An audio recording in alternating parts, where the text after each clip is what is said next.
Welcome to the ServerlessDays Warsaw Q&A panel. My name is Sean Walsh from Perform Partners, and I will be facilitating this session with a panel of expert speakers. With us today we have Bill.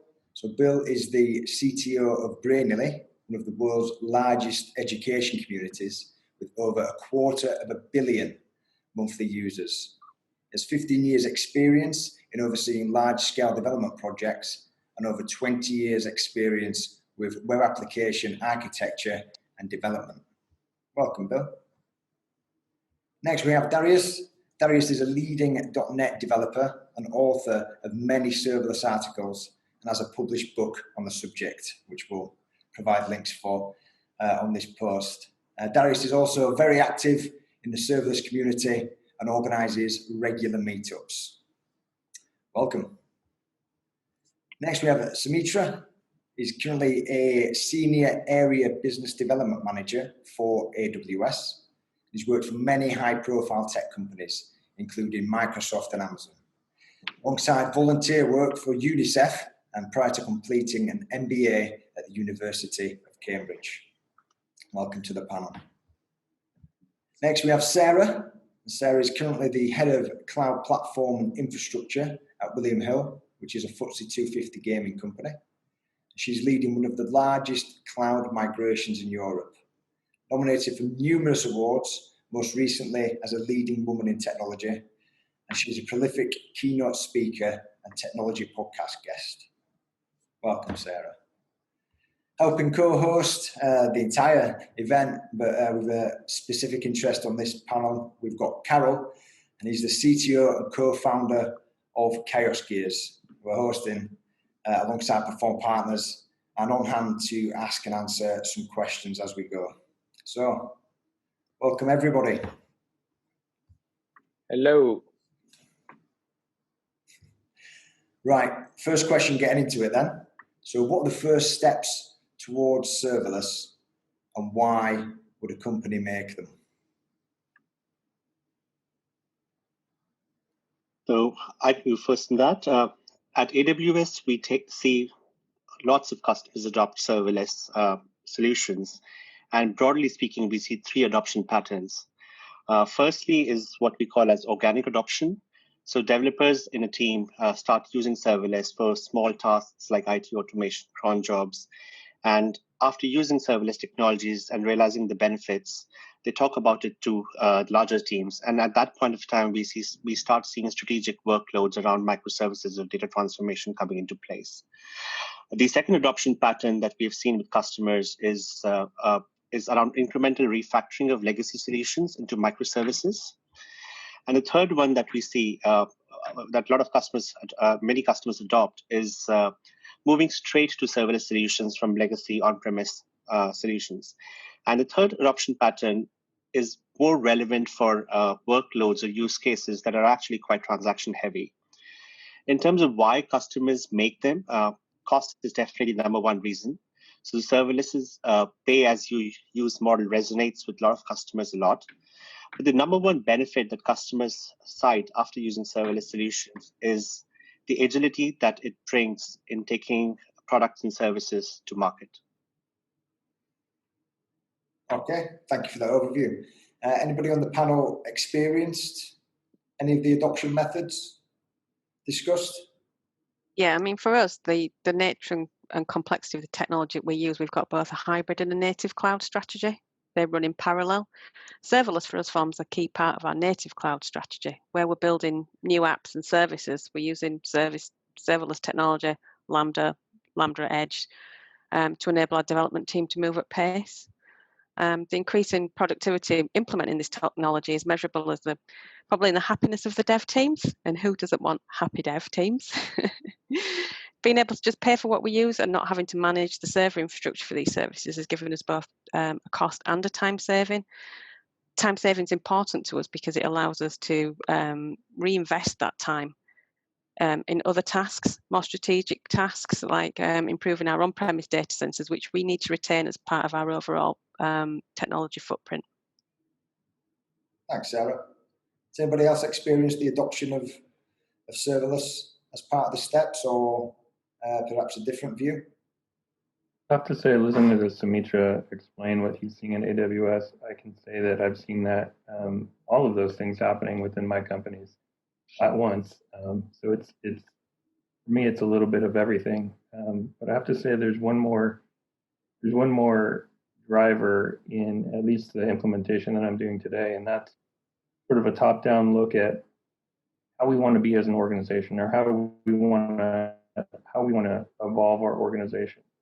And we're strategically investing in having a smaller central IT and infrastructure management team, and investing in sort of distributing that and using technologies which allow us to have a small core team that can provision infrastructure with a larger team that can actually use it without assistance. Yeah, that's a good perspective. Thinking of the adoption of serverless technology and the trend of this conference, do we think we'll see organizations continue to adopt at a rate, or has anybody seen companies retaining systems on their on-premise existing infrastructure? I think the trend towards adoption of serverless technologies in large organizations will continue to accelerate. And it will be primarily because of two reasons. First, we are seeing a lot of businesses trying to reinvent themselves as digital businesses. So digitization is everywhere. It doesn't really matter what industry you come from. Every organization is trying to bring in and develop digital capabilities.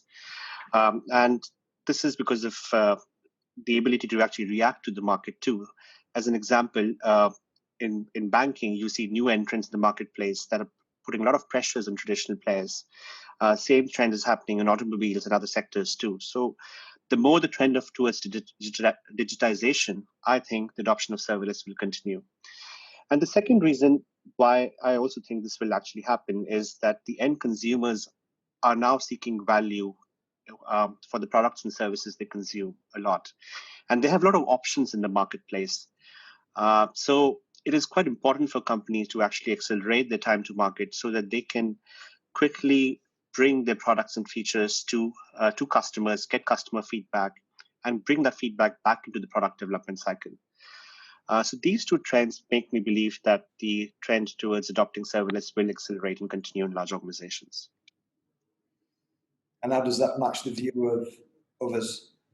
As part of your own business planning, do you intend to adopt more of the serverless approach, or are you looking back to data centers for hosting existing or potentially new projects? I completely agree with Sumitra that the serverless will develop and just cross many fields as we can. But on the other hand, I watched a talk from Polish CIO from one of the biggest bank, and he told that in current situation where we have current law and current regulation, it's possible to move maximal 5-10% to cloud. So I think that it's quite a hindrance that we have, not only depends on us, but from, for example, government. Yeah, we're in a similar highly regulated environment. I think, serverless is great, and it's definitely got its user cases in our organization, but we have to have that balance between where we can use it and the continued investment in some of our data center provision. Yeah, so the balance of regulation, of being able to access the data between the cloud environment and what's historically hosted on-prem seems important. I think as most of you spoke, we've mentioned the benefits of serverless, be it the scalability. One thing that I'm keen to draw out from a business perspective are the cost benefits, so more around the pay-as-you-go model, being able to scale up, scale down. From your experience in your organizations and working with broader range of customers, have you seen that benefit come to fruition? Is it something that's out there and active and real?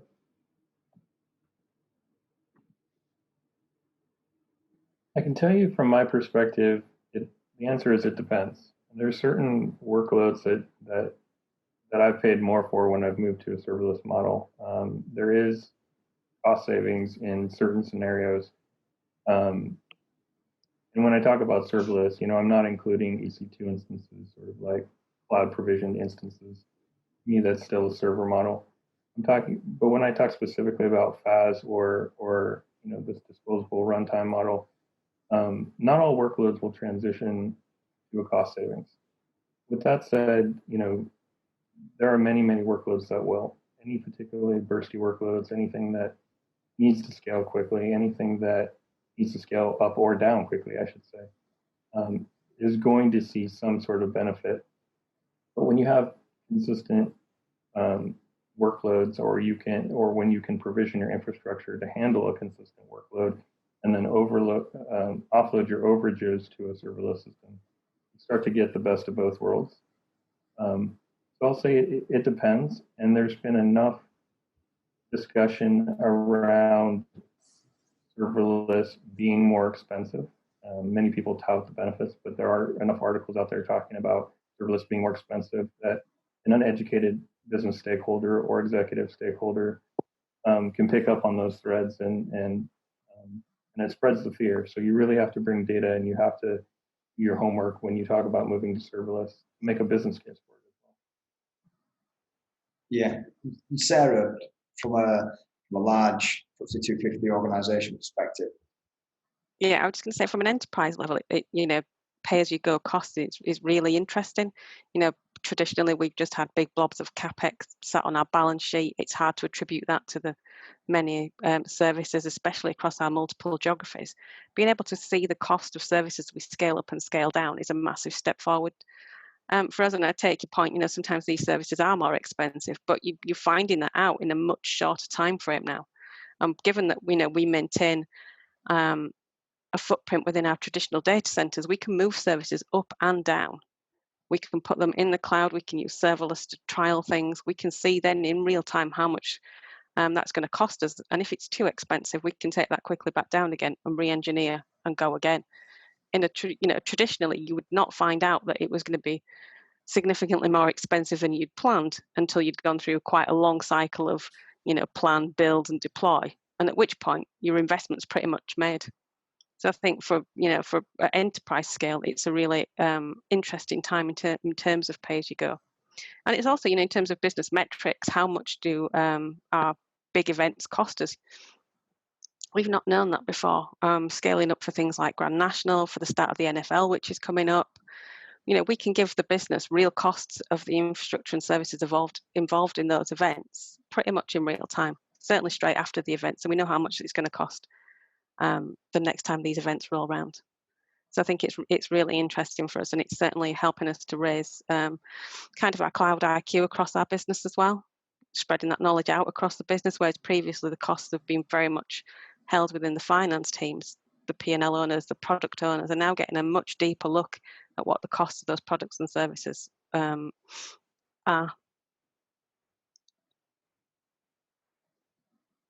I think from our perspective, what we've seen with customers is, when we talk about the benefits of serverless, like agility, cost savings, resilience, productivity, I think these are very good benefits, and I'm quite confident that every business stakeholder would actually like to have these benefits come into their organizations. So the benefits of serverless definitely resonate with a lot of business stakeholders. But I also completely agree with what Bill said, that I think the devil lies in the details and execution. It is quite important to understand what's the use case, what's the business problem you're trying to solve, and if serverless is a good fit for that. Additionally, I also think there is a learning curve when it comes to adoption of serverless technologies. So companies' business planning and forecasting methodologies need to evolve, because the days of creating a 3-year project plan are actually kind of gone. Secondly, on the organizational sides, as you bring in more DevOps culture towards small feature teams, it will require some changes in terms of how your organization is structured to deliver at that high frequency and velocity, and therefore some training and enablement is also required. It's a good point, Sumitra. We're talking about benefits of once the systems are operating, out of serverless in the cloud, etc. Obviously, the part of the journey for that is getting them there. I'm curious about the panel's experience of teams moving from a more traditional way of working from the data centers to adopting serverless technology and maybe changing operationally as well to support it. So if more the view of the friction and how to overcome that, based on the audience being able to take benefit from it, and probably some reassurance that it's normal friction through change. But kind of what have you seen, and how have you seen it effectively overcome so the technology can be used to its potential? Yeah, I've seen quite a few different reactions to serverless initiatives. It spans everything from straight up opposition. We don't have time for this. Why are we doing this? What we're doing works well enough. What's the benefit? These are all valid questions, and you have to have good answers. But I've also seen it swing completely the opposite way, which is just sort of blind adoption, saying it's the new cool thing, and I'm reading a lot of blog posts about it. Let me get my hands on this technology and force it into my project, regardless of whether it's solving a problem. And you can imagine there's everything in between there. So I think the situation will be unique for each company and potentially even each team as you sort of introduce new things. Some will be very eager, some will be very open, but others will have really hard questions for you, like, why should I learn this? And what am I going to do with this that I can't already do? Those latter questions, those are really valid in an organization that's working well already. If you already have automation, mature tooling, pipelines that work flawlessly, end-to-end testing integrated into your deployments, that's a big question. Why would I retool? Why would I tear everything down and start over, and at the same time retrain my workforce to work in this new world? You have to have good answers, but I think training and doing your homework and making sure that you're solving a problem when you're presenting these options, I think these are all key elements to start with. Yeah, I agree, certainly from what I've seen within the organizations as well, and stating the case of why we're doing it, the benefits of. That's definitely true, what Bill said. So for example, I see it on Meetup. So there is a group of people that, want to do this. And I'm guessing that they will take serverless and put it everywhere where it's possible. And of course, it's not doable, and it's like better to just keep in mind that you have to use it in those scenarios where it fits good. And on the other hand, you have a group of skeptical people, people that which see the 10 case of people joining Kubernetes conference and asking me, so why I have to join your meetup or use serverless when I see that all people are there. So that's really a really good question to answer for them. And for example, there are many of them that just want to that build careers on the current technologies like data centers. It's hard for them to move to the cloud, and especially to serverless, a completely different mindset. Yeah, but generate friction. Sarah, I know you've been involved in kind of mass transformation a number of times. Have you seen a similar trend or any friction from teams and how it's been overcome? Yeah, I'd agree with what the guy said. It is very much an individual journey towards change, and it's being able to give people the space to in some degrees find their own space with it. We provide training, experience. I think one thing that we have seen is where we've trained people is in some cases we've not given them access to the technology as quickly as we would have liked soon after their training. I think that's caused a little bit of friction. We've learned this new thing, but now I can't do anything with it. And if I don't do something with it soon, then I'm going to forget what I learned, and then I'm going to have to retrain. So I think it's, for us, it's being able to recognize that and then course correct as we go, maybe space out the training a little bit, give people access to labs so they can practice what they've learned. We've done pair programming, and like the guys have said, everybody, attacks change in a different way.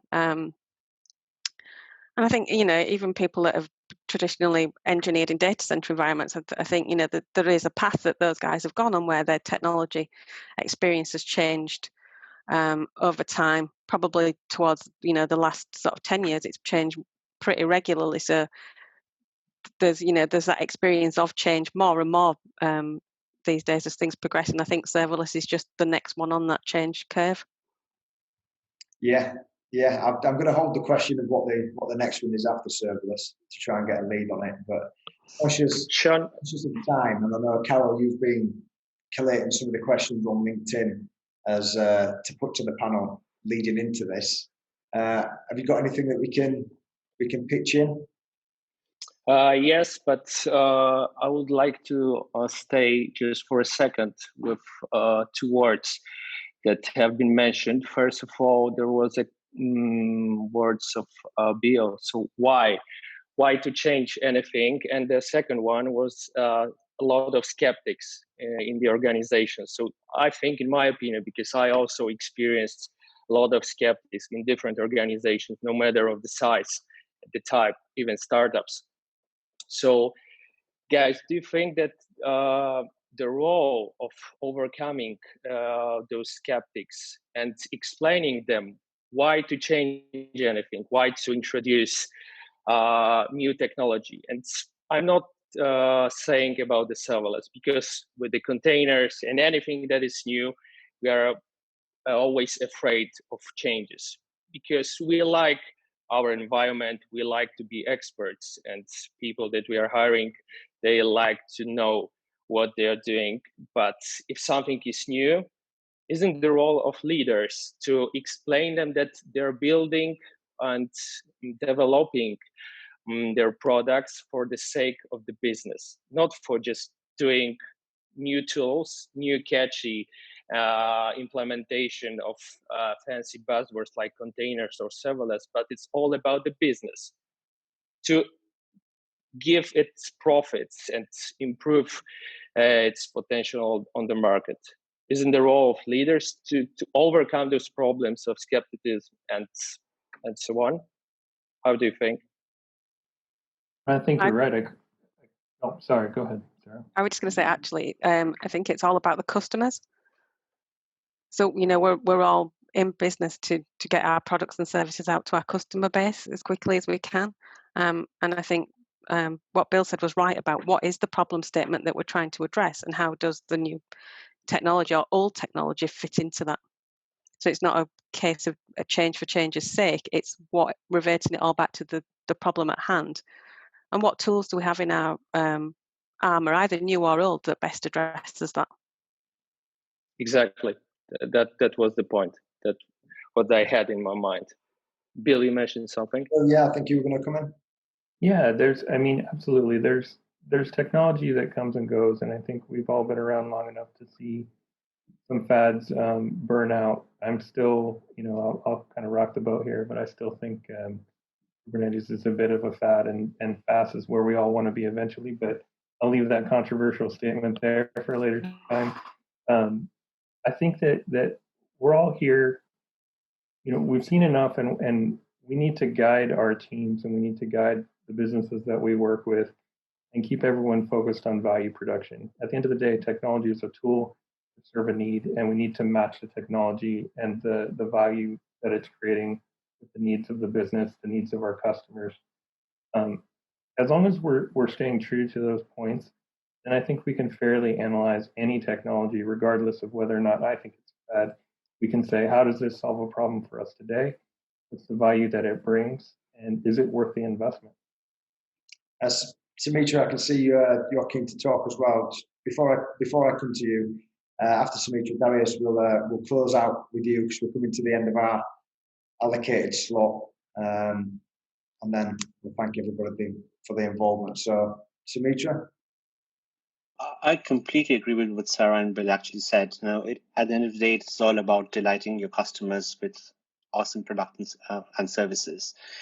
And the more quickly you can actually demonstrate value to that you're bringing to your customers by actually incorporating customer feedback, actual customer live feedback into your product development cycles, the better will be the products and services that you as an organization will be developing. And I think this is where serverless can shine and does shine, because since it removes the undifferentiated heavy lifting that comes in development sometimes, it is very well suited to faster and iterative innovation release cycles. So if you're able to convince, and once that is demonstrated, I think skeptics are automatically convinced, because they themselves see the value that these technologies actually bringing. But again, this is all positioned on ensuring that the use case that you're actually leveraging serverless for is the right one for serverless.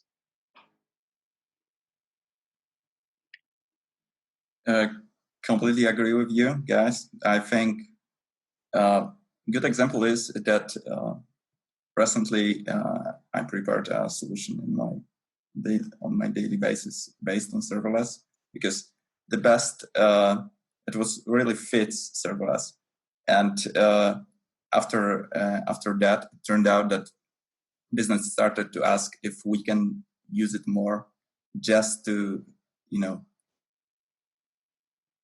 provide many other functionalities faster, because they saw how it works, that it really work well and fast. So okay, we're coming to the end of the time. Carol, for the last word. Yeah. The last word on the serverless. Last word. Okay, so before I jump into the question, guys, I would say I really appreciate, because it's the cherry on the top, this panel to introduce to new problems, and especially introduce to business problems in terms of new technologies like the serverless is.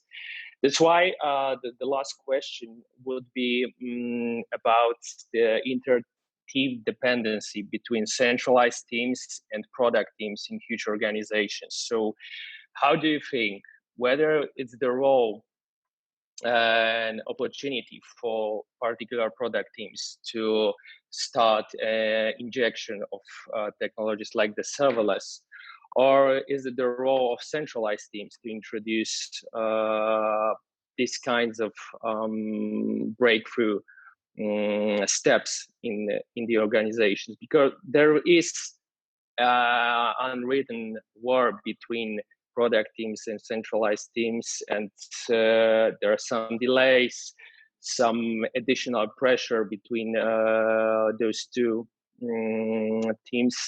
So how do you feel? Where should we start it? Should we give them the independence for product teams to start new technologies and introduce them to our companies? So I can tell you in my organizations, I absolutely encourage that. I encourage product teams to bring new tech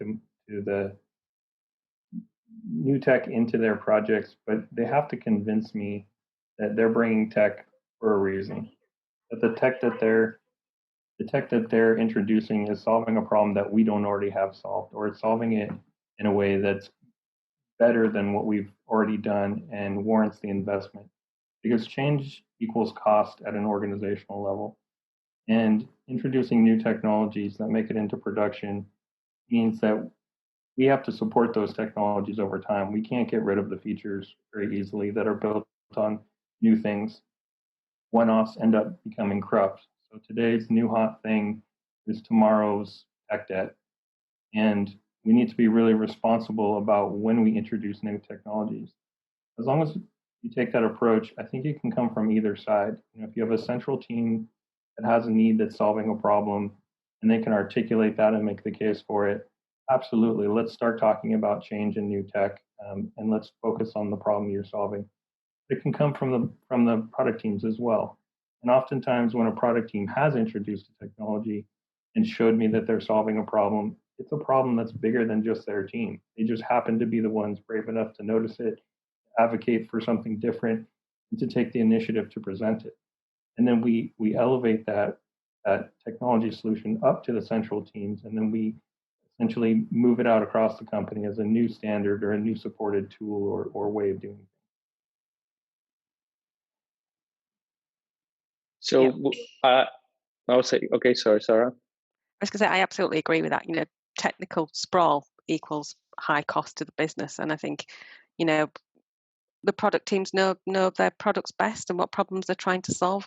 But to Bill's point, there absolutely has to be a problem to solve. And the central teams can assist with that by finding out, does that problem exist elsewhere, and helping share patterns and maturity levels across the organization. Okay, but what in case that the centralized team, they don't have the expertise in, for example, serverless, and they're becoming a blocker? How should we overcome that? Because we see a value in the idea of product team. They introduced us, okay, let's solve this problem with a serverless approach. But centralized team is telling us, okay, we don't feel great about maintaining or jumping into the serverless world right now because we've got some more important things to do. I think there's always going to be a trade-off between the many, many things that need to get done and the next most important thing that needs to get done. It's about priorities at that level. If you really are solving a problem by introducing serverless, and it's an important enough problem to be prioritized highly, I think the organizational challenges about upskilling or lack of expertise should be solved and addressed by the organizational leaders. We should hire people who have expertise in those skills, train our people, upskill them to be able to work in those technologies, and empower and enable them to take control of owning these new solutions. But the bottom line is there's always too much to do, and we always have to weigh the balance of, all right, what is the next most important thing for me and my teams to work on? Is it going to be introducing serverless, which is potentially huge organizational change? Or is it maybe improving the thing that we're doing today and trying to monkey patch that problem that we're solving with serverless? Just conscious of time, and I don't want to breach the stop. So as an opportunity for a close out from everybody, Darius, I'll come to you next, just to kind of close out, and then I'll move to Sumitra and then Sarah, and then we'll all say goodbye. So Darius.